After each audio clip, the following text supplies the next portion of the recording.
¿Qué tal? Muy bien. Yo soy Genaro Lozano y esto es Punto y Contrapunto ya de jueves. Ayer a la medianoche se acabaron finalmente las campañas electorales en México y el país entró en veda electoral de aquí al próximo domingo 6 de junio.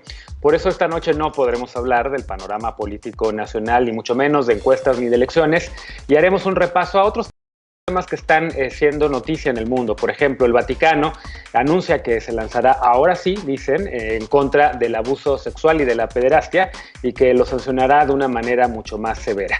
Veremos si lo logran o si es posible esto.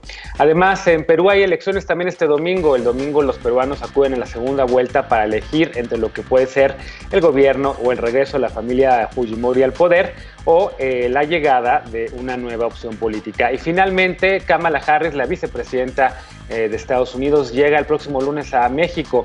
Ya se dio a conocer cuál será su agenda, así que discutiremos previamente qué se puede esperar de la visita de la vicepresidenta estadounidense a nuestro país. Quédate con nosotros que empieza Punto y Contrapunto de jueves.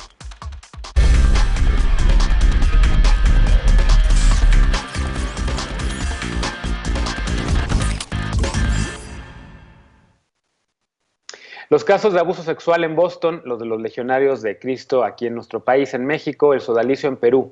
La lista de sexuales cometidos en el seno de la Iglesia Católica, la más poderosa del mundo, es larga. Son grandes escándalos que han simbrado en su momento a sus sociedades. La llamada discrecionalidad ha encubierto una cantidad aún indefinida de abusos registrados en todo el mundo, pero a partir de diciembre eso podría cambiar radicalmente. Veamos el contexto. El Vaticano reformó su Código de Derecho Canónico para sancionar penalmente el abuso sexual. Este martes, el Papa Francisco anunció el endurecimiento de las sanciones contra quienes cometan delitos sexuales en el seno de la Iglesia Católica. Dijo que estos cambios se dan para responder adecuadamente a las exigencias de la Iglesia Católica en todo el mundo. Los trabajos para lograr estos cambios iniciaron en 2007 durante el papado de Benedicto XVI. El Papa informó que es la reforma más grande hecha al Código Eclesiástico desde que fue aprobado por Juan Pablo II en 1983 y entrará en vigor el próximo 8 de diciembre. Se establecen sanciones a sacerdotes y demás trabajadores de la Iglesia que tengan relaciones sexuales haciendo uso de la fuerza, amenazas o abuso de autoridad, o bien utilizando el acoso o engaño digital con su potencial víctima, aun cuando no sea menor. Es decir, reconoce que las personas adultas también pueden ser victimizadas por sacerdotes y establece que las y los laicos con responsabilidades en la Iglesia también pueden ser castigados por abusar de personas menores o adultas. Además, por primera vez la Iglesia Católica reconoce como criminal el acoso mediante regalos y tratos preferenciales para entablar relaciones que derivan en abuso o explotación sexual. Los sacerdotes que utilizan la fuerza, amenazas o abuso de su autoridad para conseguir relaciones sexuales serán expulsados. También se elimina el argumento de la discrecionalidad que obispos y miembros de la Iglesia han utilizado para encubrir denuncias. A partir de diciembre, los miembros del clero podrán ser considerados responsables por omisión o negligencia si no investigan y sancionan durante su encargo a las personas acusadas. Punto de Contrapunto.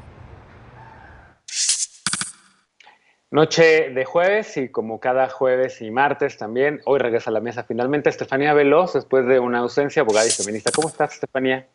Ay, falté 2 días. Bien, extrañándoles. Buenas noches. Te extrañamos mucho, por eso. Alejandro Encinas también, luego y con el corazón en la 4T. ¿Cómo estás, Alejandro? Muy bien, 2 días, pero parecieron una eternidad. Qué bueno que está de vuelta Estefanía y saludos a los otros integrantes de la mesa. Pili Morán regresa a esta mesa, es consejera nacional del Partido Acción Nacional. ¿Cómo estás, Pili? Muy bien, Genaro, buenas noches a todos, un gusto estar aquí con ustedes. Y también regresa Pablo Marín, él es analista político, activista y amigo de este espacio. ¿Cómo estás, Pablo? ¿Qué tal, Genaro? Hola a todas y a todos. Bienvenido.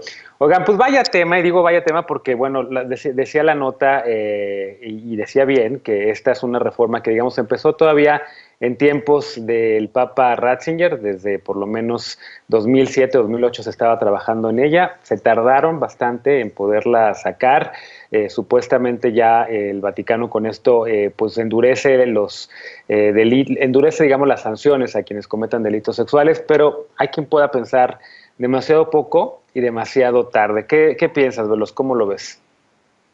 A mí me parece que es tiempo y que es momento de que el Papa Francisco, este personaje supremo del Vaticano, el que representa tanto, no solamente para las iglesias católicas, sino las personas creyentes y sobre todo en América Latina, que tanta falta hace hablar no solamente de creerle a las víctimas de abuso sexual, sino de la pederastía clerical que impera en casi todos los países de América Latina y de todos los países del mundo, pero en estas zonas donde viniendo de esta estructura donde se impuso una religión, de esta estructura donde la moral supuesta empieza desde la religión, de esta religión que ha sido abrazada por los partidos conservadores que tenemos en México y protegida.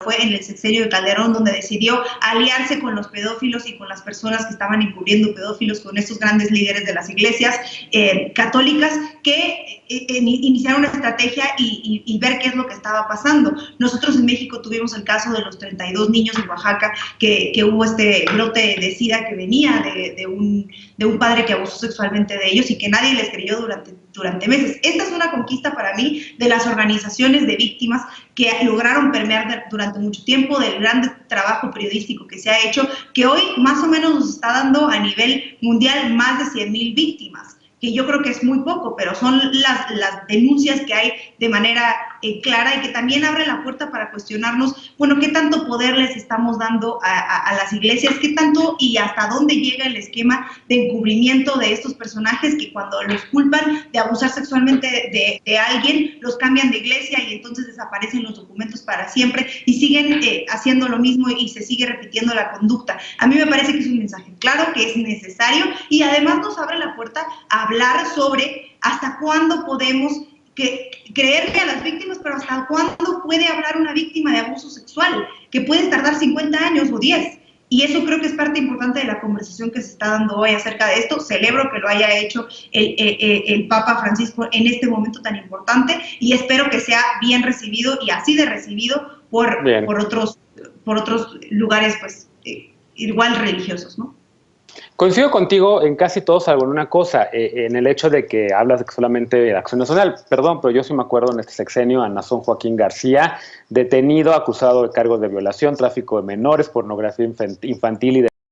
Pues en un evento en Bellas Artes, en un evento en la Catedral del Arte de nuestro país, en un evento que se le fue prestado por la Secretaría de Cultura, de Morena, con senadores de Morena ahí arropado este señor en la celebración de la Luz del Mundo, que no es el Vaticano, no es la Iglesia Católica, pero también es un escándalo que ocupa esa otra iglesia. Pili, ¿qué más decir de lo que escuchabas además a esta Estefanía? Yo también considero que es una victoria de las víctimas, que tarde, muy tarde le llega algo de esperanza para que haya justicia para todos estos casos de abuso de la Iglesia Católica. Yo coincido con Estefanía que cualquier medida que contribuya a combatir algún delito pues debe ser aplaudida. La pedofilia es la atracción que un adulto tiene por personas menores que él. Cuando esta atracción se encuentra contenida y no se traduce en acciones, mayores consecuencias, pero cuando esta atracción deriva en agresión y abuso hacia un menor, pasa a ser pederastía, lo cual es un delito inaceptable en cualquier sociedad y considero que es bueno y muy positivo que la Iglesia endurezca sus normas internas para evitar que este tipo de prácticas sucedan. Sin embargo, donde creo que debe ponerse mayor énfasis es en el poder civil, que es el responsable de procurar justicia y crear los mecanismos para la atención de las víctimas. He escuchado a quienes exigen que la Iglesia castigue a sus miembros cuando cometen pederastía, aun cuando ésta carece de atribuciones legales para hacerlo. Como sabemos, la Iglesia es una institución sujeta a las leyes, igual que otra, y sus miembros son responsables ante la ley por los delitos que cometan. La Iglesia no es una fiscalía ni ministerio público para perseguir ningún delito. En cambio, es común la falta de sensibilidad para atender las víctimas por parte de las autoridades, que en muchas ocasiones vuelven a victimizarlas y lejos de ayudarlas y protegerlas se convierten en un verdugo más. En la sociedad no hay especialistas capacitados que se encarguen de atender estos asuntos en las instituciones responsables de la procuración de justicia. En el mejor de los casos es en los sistemas DIF de los municipios o de algunos estados donde son mejor atendidos. A ver, nada más déjame meter una pausa porque, a ver, sí, dentro de todo lo que estás argumentando, Dices, la iglesia no es fiscalía para perseguir a víctimas. Entonces, perdón, y el derecho canónico, digamos, entonces esta reforma que acaba de hacer el Vaticano, que está anunciando que es para perseguir precisamente a estas personas, o sea, entonces ya no, la iglesia no debe perseguir, no debe sancionar a las personas que dentro de su iglesia están ahí abusando de menores, que por cierto, no nada más es un adulto, puede ser una adulta, y no nada más es un menor, puede ser una menor, ¿no? Entonces, no nada más es, digamos, homosexuales, sino también pueden ser mujeres heterosexuales abusando de menores, ¿no? No, claro, el derecho canónico que se aplica, pero no solo lo debemos de ver como una cuestión de la iglesia, sino es algo que pasa, como decía Estefanía, en el gobierno, en la sociedad, es un problema en general, ¿no? Me parece bueno que la iglesia tome cartas en el asunto, pero pues esta institución, la verdad es donde se ha puesto el foco de atención por lo que esta institución representa. Sin embargo, los casos de abuso de menores que se presentan en la iglesia no son nada comparados en otros ámbitos donde verdaderamente se presentan los mayores casos, ¿no? Hay niños violentados mayoritariamente en hogares desintegrados por sus propios familiares, por las parejas de sus madres o de sus padres, abuelos, tíos, familia, y también en las escuelas por maestros o de algunos grados superiores, de lo cual se habla muy poco. Y definitivamente las mafias de la delincuencia dedicada a la explotación de menores. O sea, no es un tema nada más de la iglesia. Yo creo que urge a que también las autoridades y la sociedad pongan más atención a este fenómeno que lacera gravemente a la niñez, por lo que celebro que la iglesia esté tomando cartas en el asunto. Y la iglesia católica. La Iglesia Católica. Y nada más para contestarle a Estefanía, pues tenemos en la política no solo el tema de Calderón, sino ahorita el caso del diputado Saúl Huerta, que también fue acusado de pederastía, ¿no? Y que no dejaron afuera, quién sabe hasta cuándo, ¿no? Lo dejaron ahí pendiente. No se sabe, pero bueno. Yo me refería a la organización religiosa de Calderón que se llama la Iglesia sobre la Piedra y el dinero que le dio a la Iglesia Católica. A eso me refería yo. No, la Iglesia sobre la Piedra son evangélicos, ¿no? No son realmente la Iglesia Católica. La Casa sobre la Piedra, no, es católica. ¿Es católica? Pablo, ¿qué opinas de este caso? Y realmente hay que creerle, a ver, que yo sí insisto, o sea, está bien que hablemos de todos los casos de abusos de menores en general, pero ahorita la nota es que el Vaticano finalmente reforma su derecho para sancionar a los miles de casos que han sido documentados décadas en todo el mundo y que no habían tenido justicia y que en muchos sentidos también alejaron a miles de fieles, si no es que a millones, de la Iglesia Católica, tal cual. Mira, a mí, honestamente, esta nota hubiera sido una nota que me hubiera pasado de noche y quiero explicar el por qué. O sea, entiendo el esfuerzo que está intentando hacer la iglesia por reivindicarse, pero al final, y creo que en eso sí coincido con Pili, la iglesia no los va a mandar a la cárcel. La iglesia terminará pidiendo disculpas, tratando de resarcir los daños económicamente, qué sé yo, con ayuda psicológica, pero la raíz está en que los padres, las madres, los etcétera, tienen que ser tratados exactamente igual que el chofer, que el ama de casa, que el campesino y que cualquier otro ciudadano de este país. Y finalmente, cuando una institución, como cualquier órgano religioso, decide entrar a un país, se atiene a las leyes de este país. Obviamente creo que la iglesia nos debe a las sociedades, las diferentes iglesias, muchísimas explicaciones, y no solamente por estos temas, por muchísimos otros temas. Veo el esfuerzo, veo las buenas intenciones, creo que esto puede abonar más allá, pero finalmente yo creo que si viviéramos en un estado suficientemente fuerte, en donde, pues, independientemente si es padre o si es el tío o si es quien sea, viola, acosa o cualquier cosa contra un niño, y esta parte a mí me gusta mucho y me pareció interesante que la iglesia lo llevara tan allá, porque también menciona que un padre, una madre, etcétera, puede atentar también contra un adulto que no quiere tener un sexo consensuado, etcétera, y ser abusados, ¿no? Me parece interesante que lo hayan llevado tan allá, pero sí creo que, pues, finalmente no le habla más que a sus feligreses, como con la intención de dejar claro que están haciendo algo, pero esto no resuelve el fondo, ¿no? O sea, esa es la parte que a mí me preocupa. Bien, veo la mano levantada, Estefanía, pero déjame escuchar primero a Alejandro antes de que nos vaya el tiempo de este bloque. Alejandro, ¿cómo lo ves tú? Hay, por cierto, en México una relación, digamos, que también compete, coincido con Pili y con Pablo en el hecho de que la Iglesia al final no va a meter a esta gente a la cárcel, lo que puede hacer es, pues, de entrada, sacarlos de la Iglesia, no sé si excomulgar a quienes sean culpables o no, pero lo que hacían antes de mandarlos al retiro, a pensar en sus errores, como ocurrió con el fundador de los Legionarios de Cristo, pues eso evidentemente ya es completamente inaceptable, ¿no? Pero hay en México una relación extraña con la Iglesia, ¿no? Hay, digamos, y con las iglesias. En la Secretaría de Gobernación hay una dirección encargada de asuntos religiosos. Muchas víctimas de estos casos han acudido ahí a demandar justicia.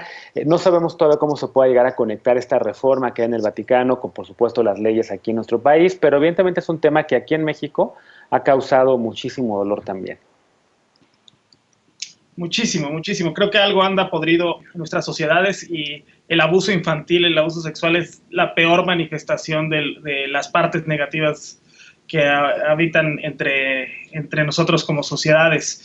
Y efectivamente coincido, o sea, el derecho canónico, si rigen a alguna jurisdicción, pues es dentro del Estado-Nación del Vaticano, pero sí es algo importante que a través de estas modificaciones el Vaticano, la religión, comience a reconocer pues que encubrió, que protegió, ¿no? Que fue parte, cómplice de que estas personas no llegaran a la ley y que ahora lo que tiene que hacer es precisamente dejar de encubrir y cooperar con las autoridades para que estas personas lleguen a la justicia, porque no están recubiertos no son un estamento aparte, no hay tribunales eclesiásticos. Digo, desde luego, cualquiera que haya hecho eso no va a llegar al cielo, va a llegar al infierno y tiene pase automático al infierno.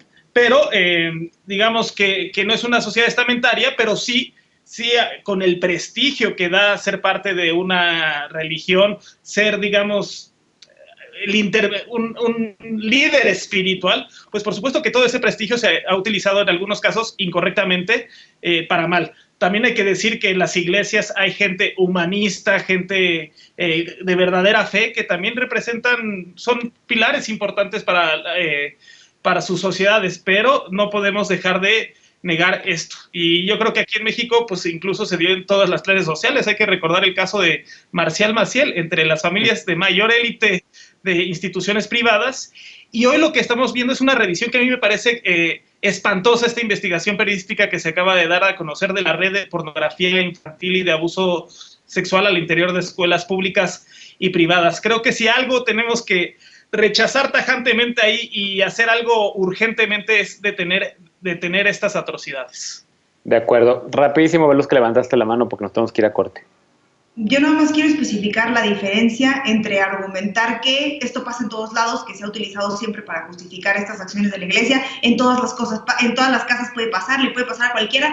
Identificar que esto es un esquema de obediencia perfecta, donde se utiliza la figura de Dios para decirle, si tú no tienes relaciones conmigo, te va a castigar Dios y te vas a ir al infierno, a un niño de 4 años, desde que tienen 4 años hasta que son mayores de edad, y así sucesivamente haciéndolos sentir culpables. Películas y libros hay de sobra. Creo que habría que hablar de eso, de cómo se trata de convencer y cómo llega hasta lo más profundo de las personas y de la espiritualidad y de la mente de los niños, que los padres, que los papás dejan con los padres, o que están en este esquema en el que a la persona que más confías, que representa la espiritualidad máxima, está abusando de ti, y entonces después viene este esquema de sentir culpable. No por tanto hay tantos suicidios, no por nada hay tantos suicidios que vienen de este tipo de casos. Yo creo que utilizar ya la justificación de que puede pasar en todos lados simplemente sirve para tratar de lavarle las manos a la Iglesia, que hoy ni el Papa se atreve a hacer.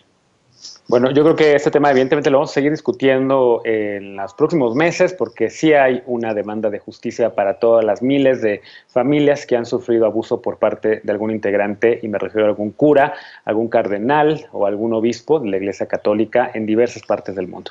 Hacemos una pausa. Este domingo Perú acude a las urnas para definir si Pedro Castillo o Keiko Fujimori encabezarán la presidencia de este país sudamericano.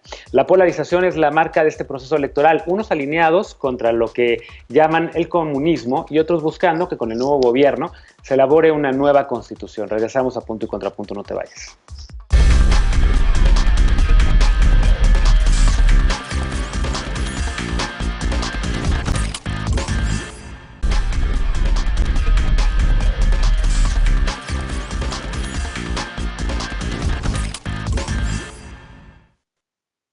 Estamos de regreso en Punto y Contrapunto. Este domingo Perú saldrá también a las urnas, igual que México. Allá se va a dar una segunda vuelta y se va a decidir entre Pedro Castillo y Keiko Fujimori, o según varios analistas, entre la extrema izquierda y la extrema derecha.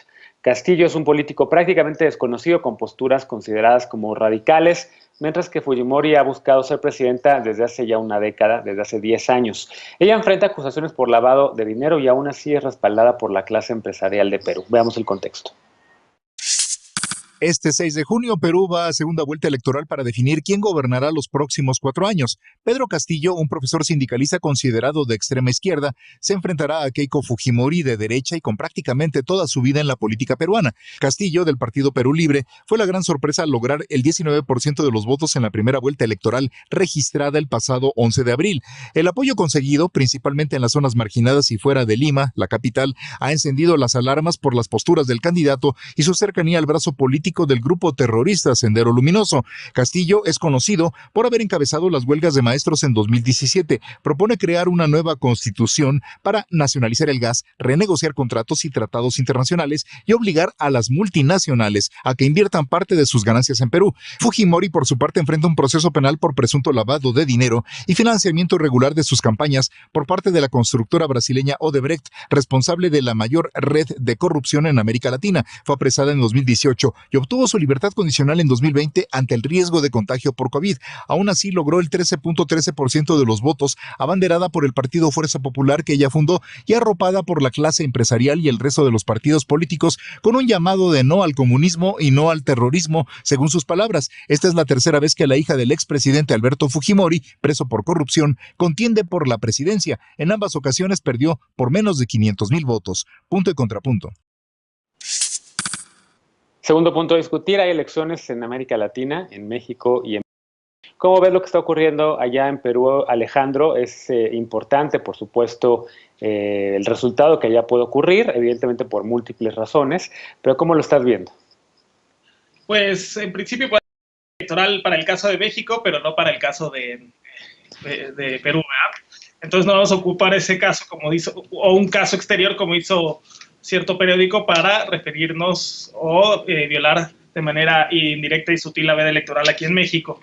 No, pues creo que tiene varias repercusiones. A ver, que Fujimori esté disputando el poder me parece algo inaudito y preocupante, porque hay que recordar, digamos, esto sería equivalente a un hijo de Carlos Salinas, Emiliano Salinas, por ejemplo, o Salinas a través de sus hijos quisiera regresar al poder. Fujimori fue de los presidentes que más daño, mayor represión y crisis económica generó en el Perú, por no mencionar los altos niveles de corrupción, que terminó evidentemente preso al igual que su hija. Y eso pues te habla de un deterioro de un sector de la política en Perú.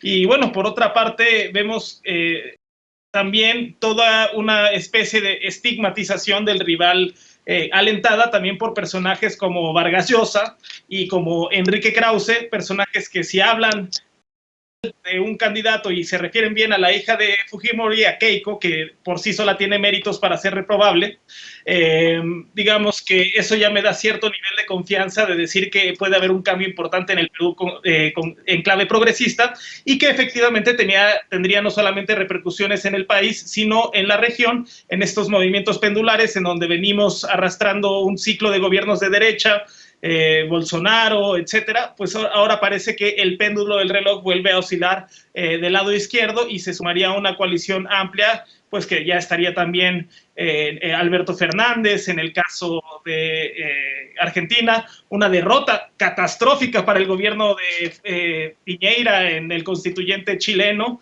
También se avecina una situación muy complicada para Bolsonaro en Brasil. Digamos que habría ya una reconfiguración de fuerzas en la región.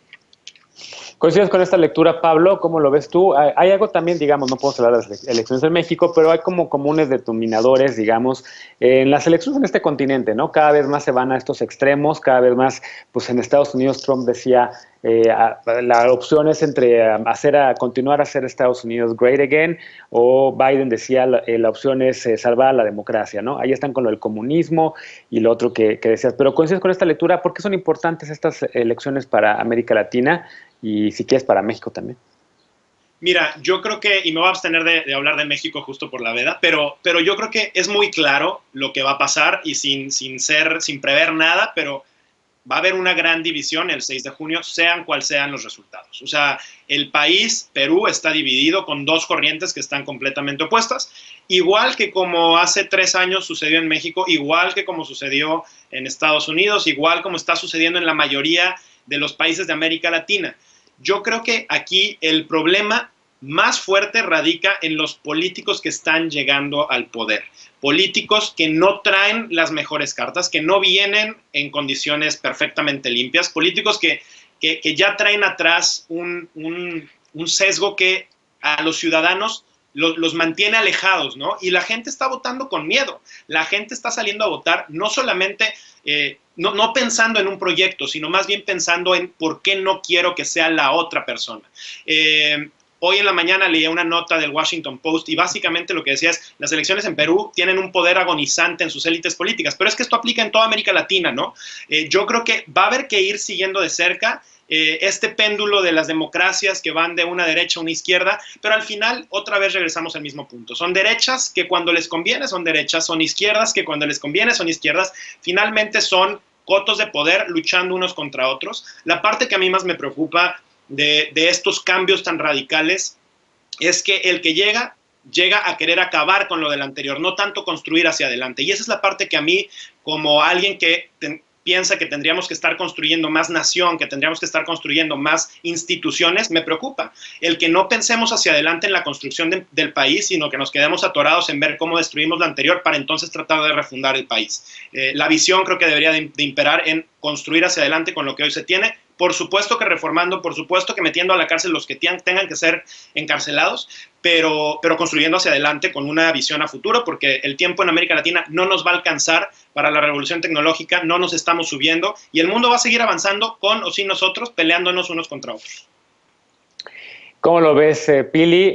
¿Qué destacas tú del proceso electoral? Pues mira, si yo fuera peruana estaría muy preocupada por el posible ascenso al poder de Pedro Castillo, un personaje radical de izquierda, tal vez uno de los más radicales de América Latina en los últimos tiempos. Su plataforma política parece sacada de la Revolución Rusa en 1917. Pedro Castillo es candidato del partido Perú Libre, cuyo presidente es un médico graduado en Cuba. En su plataforma política se describe a sí mismo como una institución de izquierda socialista, marxista, leninista, en la que propone redactar una nueva constitución, la prohibición de medios de comunicación y transporte público privados, y sigue al pie de la letra el manual implementado por Chávez en Venezuela. Parece una locura que Perú, país en el que habían logrado reducir la pobreza en las últimas 2 décadas, opte por seguir este camino. Y en cambio de Keiko Fujimori es la otra opción que, aunque también tiene genes autoritarios, promete respetar el Estado de Derecho y es respaldada por personajes con sólidas credenciales democráticas como Vargas Llosa y Enrique Krause. Y no termino de entender qué es lo que pasa en los países latinoamericanos que insisten en implementar sistemas políticos que han demostrado estar en un error. Y me parece que situar a América Latina en esa especie de péndulo entre derecha y la izquierda, lo que se ve que en la región, que esta región de América Latina es un giro hacia la izquierda. Por ejemplo, en las elecciones en Ecuador fueron un giro a la derecha. Más bien se ven como votantes indignados con el establishment político y muchos de los movimientos están liderados por jóvenes que no creen en lo que se debatía hace 20 y 30 años. Y coincido con Pablo que ya hay una falta de credibilidad en la política allá en Latinoamérica. Y bueno, por ejemplo, en Chile los partidos independientes organizaron listas para la Convención Constitucional, sin embargo, se niegan a llamarse a sí mismos partidos políticos y eso me resulta bastante claro. Y bueno, lo que también te puedo decir para terminar es que sí. Ahora sí que no termino de entender qué es lo que pasa en esos países latinoamericanos que están en ese sistema péndulo entre extrema izquierda y extrema derecha. Bien, finalmente, Veloz, ¿cómo lo ves tú? Hay que conocer a las izquierdas de Latinoamérica para saber que la mayoría de los partidos de izquierda se autonoman marxistas, leninistas, no es nada nuevo y yo no creo que tendría que ver con lo que puso sobre la mesa como propuestas el candidato de la izquierda, que si vemos es similar a lo que se propone hoy en la Constitución de Chile. Aprobar una nueva constitución, quizá desprivatizar algunas cosas o algunos servicios que le han costado mucho al país, un país que tiene las arcas vacías, un país que fue de los más afectados con el caso de Odebrecht, como decía la nota al principio, un país que tuvo 4 presidentes en 4 años y todos fueron removidos por temas que tenían que ver con la corrupción. Para mí, Perú ocupa un lugar muy importante en mi corazón y un espacio muy importante algunos líderes que han tenido, y creo que como persona de izquierda, que ha tenido Perú, como de izquierda que fue Vargas Llosa en su momento, que tiene un libro maravilloso sobre la dictadura, y él ha sido uno de los principales personajes en señalar que existía una dictadura, un fantasma que todavía recorre Perú, una dictadura que tuvo su segunda vuelta con Fujimori entre el 2000 y los 90, que hoy está en la cárcel por violar derechos humanos, entre otras cosas. Keiko Fujimori decía que lo que Perú necesitaba era una demodura. Para aquellos que dicen que Enrique Krause le apoya porque es un demócrata, yo no sé si él esté de acuerdo con una demodura que es democracia, pero con mano dura, y que implica meter a la cárcel a todas las personas marginadas, y entonces a lo mejor podemos tener un Perú pues más de élite, y entonces un Perú mejor, y esas son palabras que ella ha dicho en reiteradas ocasiones. A mí me parece que esta es la última manera en la que la ultraderecha y la derecha fascista en América Latina se está agarrando,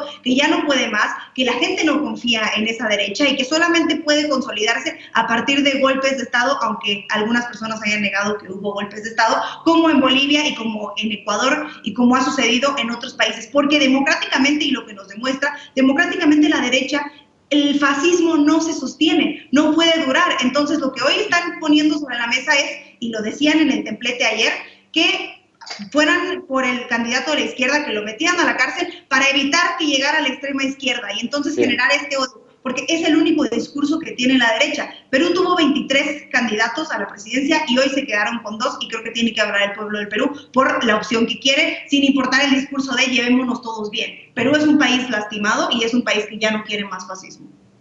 Bueno, pues no les prometo que el lunes retomamos el tema, porque seguramente el lunes estaremos hablando sobre los resultados del proceso electoral aquí en México, pero evidentemente trataremos de recuperar el tema que fue a Perú en esta elección muy pronto. Hacemos una pausa y al regresar, la vicepresidenta de Estados Unidos, Kamala Harris, viene a México el lunes, la próxima semana, para su segundo encuentro con el presidente López Obrador, esta vez de manera presencial, porque ya tuvieron uno de manera digital. Harris tiene como prioridad atender las causas de la migración. En este segundo encuentro, esperar acuerdos concretos. ¿Qué va a pasar con el tema de los apoyos a la sociedad civil aquí en México, que ha causado también tanto escozor al gobierno del presidente López Obrador? Regresamos a Punto y Contrapunto, no te vayas.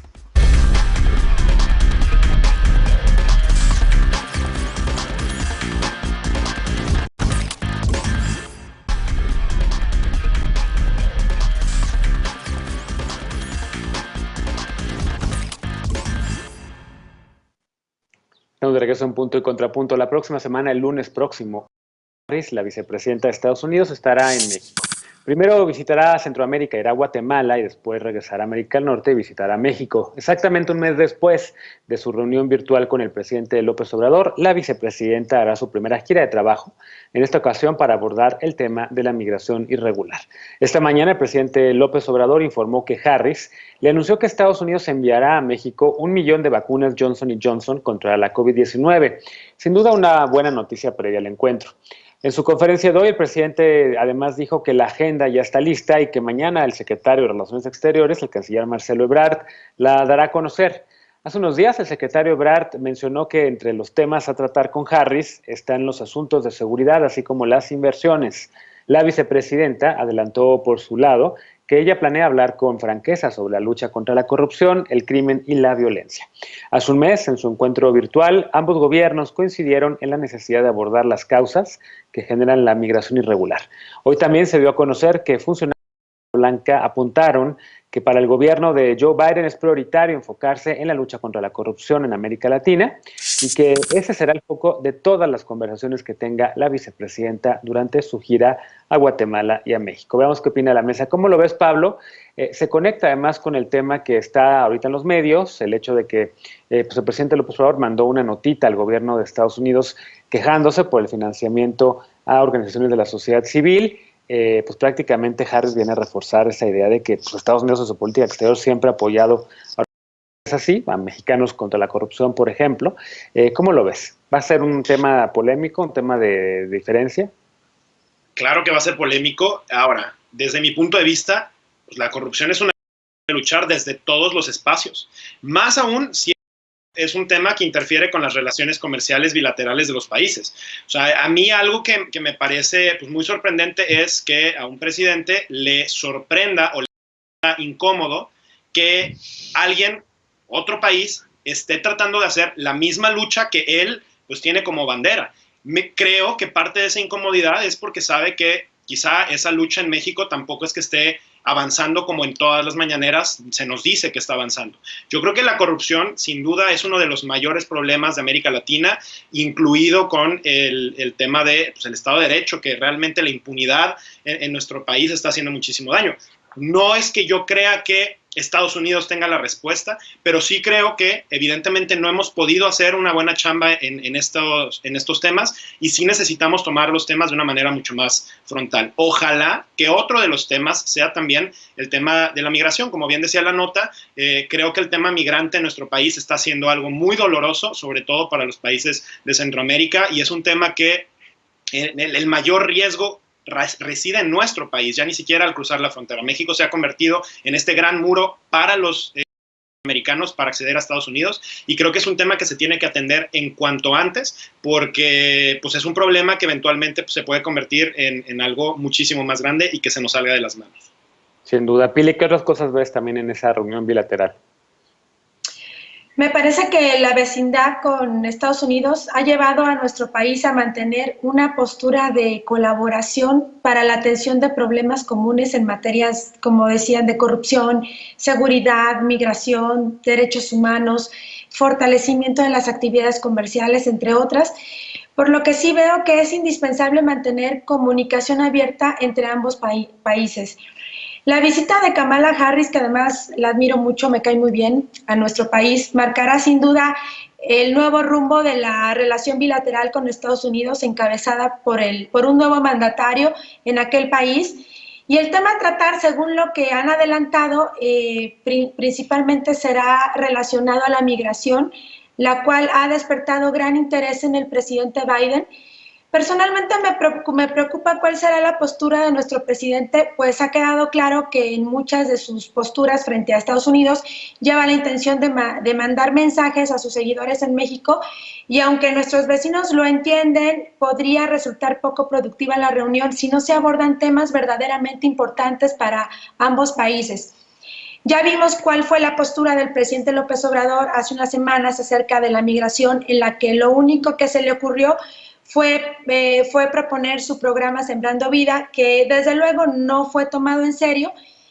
La posición de nuestro presidente creo que está más enfocada a la migración de Centroamérica hacia Estados Unidos que la de los propios connacionales que migran hacia ese país y sufren vejaciones y violaciones a sus derechos. La discusión migratoria de los últimos 3 sexenios se había centrado en cómo generar un acuerdo migratorio para garantizar una estancia segura de los migrantes mexicanos en este país. Pero la actual administración parece tener puesta la atención en los migrantes de Centroamérica que cruzan nuestro país. Es deseable que la visita de Kamala Harris traiga beneficios directos para México. No quisiera ver a un presidente sumiso ante un gobierno de Estados Unidos que contraste con el envalentonado presidente que vemos todos los días en la mañanera. En fin, creo que habrá estar atentos a la visita y ver en qué términos se desarrolla y me parece que esperemos que logre muy buenos resultados.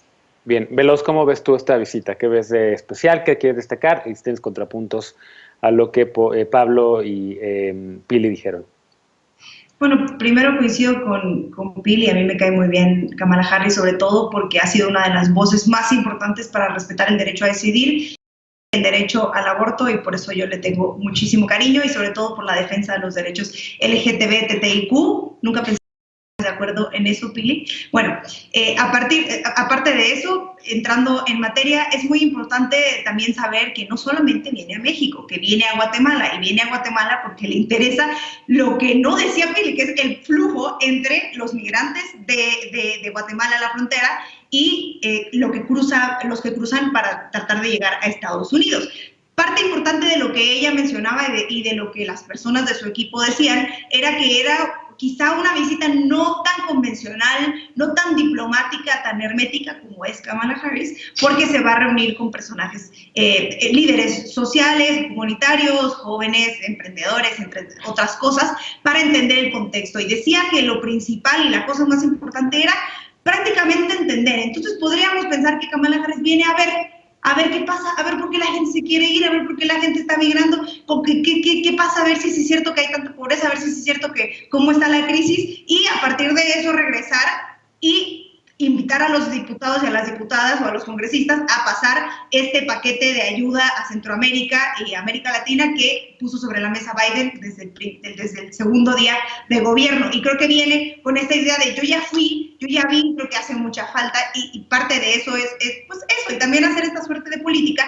Es importante también la buena relación que se dice que podría tener con el presidente y que además se vio con el presidente Andrés Manuel, y que además se vio en estas llamadas, porque no descartemos que ella puede ser la próxima presidenta de Estados Unidos, y esta relación previa, que estoy segura con el carisma que tiene el presidente, pues llegará a buen puerto, podría servir mucho. Yo creo que nadie para enseñarle el verdadero México a Kamala Harris como el presidente Andrés Manuel López Obrador, que sí lo conoce, que sabe las necesidades de los mexicanos y las mexicanas y de los migrantes, y que conoce todas las fronteras, y que podrá tener una conversación con ella como la que ella quiere, que es una conversación de verdad, una conversación real de cuáles son los problemas que está atravesando México y América Latina en ese sentido.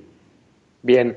Alejandro, a ver, algo en lo que muchas personas, se quejan porque dicen, es que no está tomando en cuenta, y Pili lo acaba de decir, el programa que el presidente López Obrador puso sobre la mesa para Estados Unidos respecto a Centroamérica, el de Sembrando Vidas.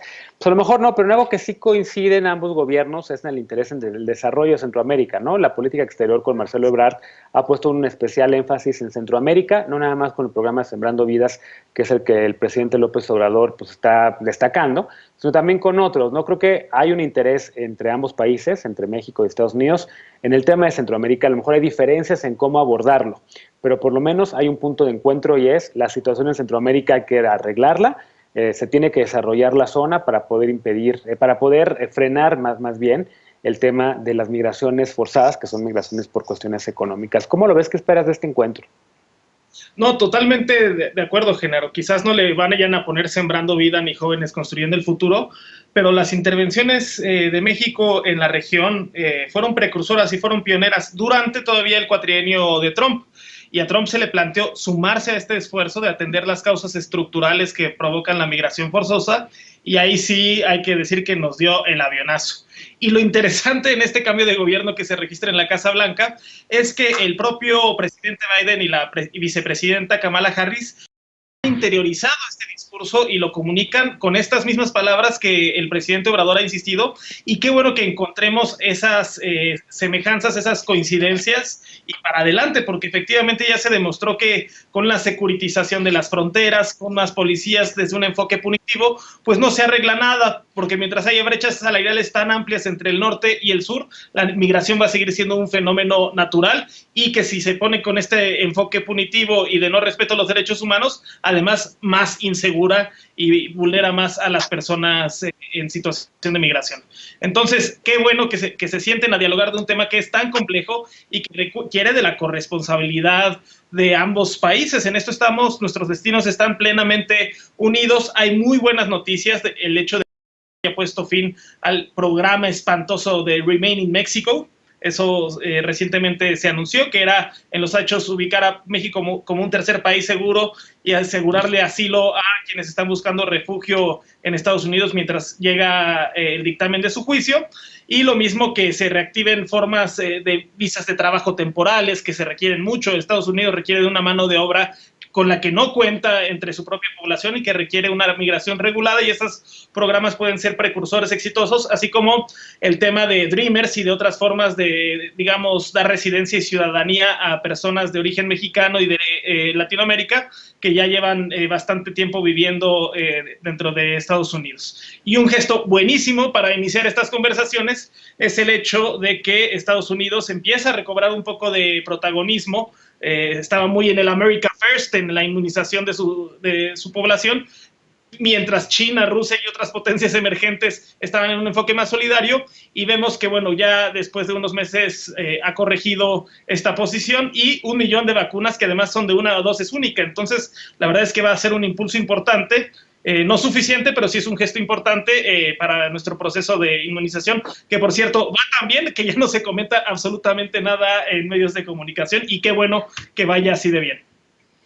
Sí se comenta, 1 millón de vacunas aplicadas como récord, pero también se está comentando que pues, a lo mejor se guardaron las vacunas para el proceso electoral y que aceleraron la vacunación ahorita, lo cual espero que no sea así, pero lo cierto es que sí, hoy se rebasó la meta de 1 millón de vacunas aplicadas en México, lo cual qué bueno, y ojalá que así continúen también pasar las elecciones, sea cual sea el resultado, porque entre más rápido tengamos a la población mexicana vacunada, pues más rápido vamos a poder regresar a una nueva normalidad. Déjenme hacer una pausa y regresamos para despedirnos de las y los panelistas, y con la paparrucha de esta noche. No te vayas.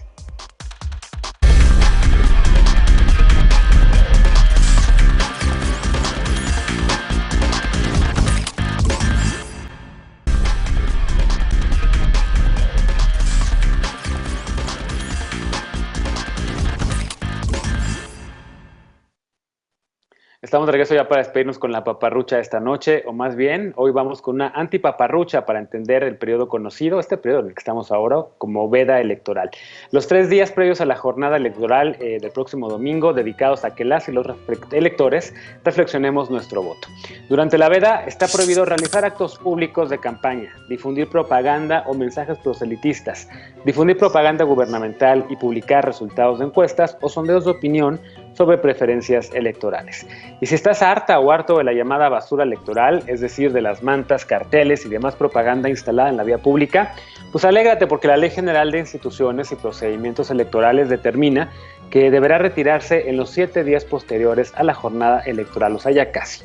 Las personas candidatas o partidos que no lo hagan podrán ser sancionadas o sancionados con amonestaciones públicas o multas.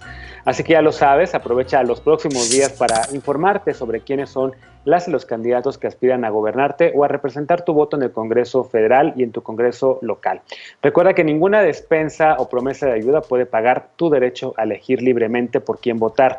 Y además no olvides que el voto es secreto. Sigue cuidándote y previniendo contagios, lávate las manos bien y con frecuencia, mantén la sana distancia. Si vas a salir a la calle a un espacio no ventilado, sigue utilizando el cubrebocas, porque es la manera en lo que nos toca la vacuna de podernos seguir protegiendo y proteger a quienes amamos. Gracias, Pili, gracias, Pablo, gracias, Alejandro, y gracias, Veloz. Nos vemos pronto por aquí. Nos vemos mañana todavía para la mesa de punto y contrapunto de viernes. Soy Genaro Lozano. Descansa, muy buena noche.